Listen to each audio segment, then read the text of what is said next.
Let's talk about trademark. Why trademark? What is trademark?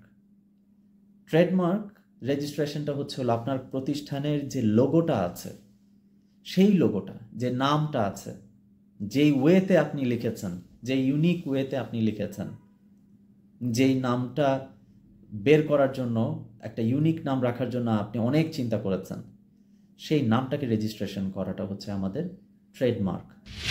সবচেয়ে important বিষয়টা হলো এই trademark registration is an international registration. So once you get the registration, basically you have power to ask for any other company যে আপনি এই নামটা use করেন না, এই নামটা অলরেডি আমার রেজিস্টার্ড আছে।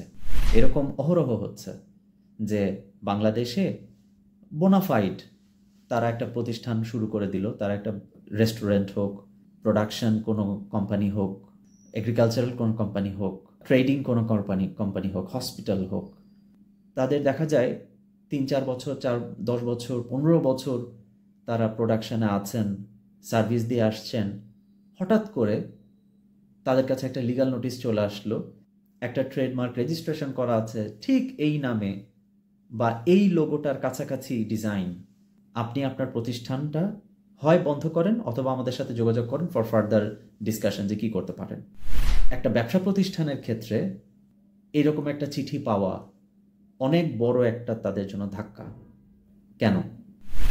কারণটা হলো তারা অলরেডি তাদের ট্রেড লাইসেন্স করে ফেলেছেন, তারা তাদের ভ্যাট রেজিস্ট্রেশন করে ফেলেছেন, তারা তাদের ব্যাংক অ্যাকাউন্ট করে ফেলেছেন। লিমিটেড কোম্পানি যদি হয়ে থাকে তাহলে কোম্পানি রেজিস্ট্রেশন হয়ে গেছে অলরেডি। এক্সপোর্ট ইম্পোর্ট যদি হয়ে থাকে তাহলে IRC আছে তাদের নামে। সো অনেকগুলো লাইসেন্স অলরেডি তার নামে হয়ে গেছে, ব্যবসার একটা সুনাম দাঁড়িয়ে গেছে। এই ব্যবসাকে কেন্দ্র করে সেই ব্যক্তি হয়তো বা আগামী 50 বছরের প্ল্যানিং করে বসে আছে, হঠাৎ করে তার কাছে এই নোটিশটা চলে আসলো। এই ক্ষেত্রেই হলো ট্রেডমার্ক আমাদেরকে সেই প্রোটেকশনটা দেয় যে আমরা এই নামটাকে ইউনিক, আমরা যে নাম সেটাকে আমরা ইউজ করতে পারবো কিনা।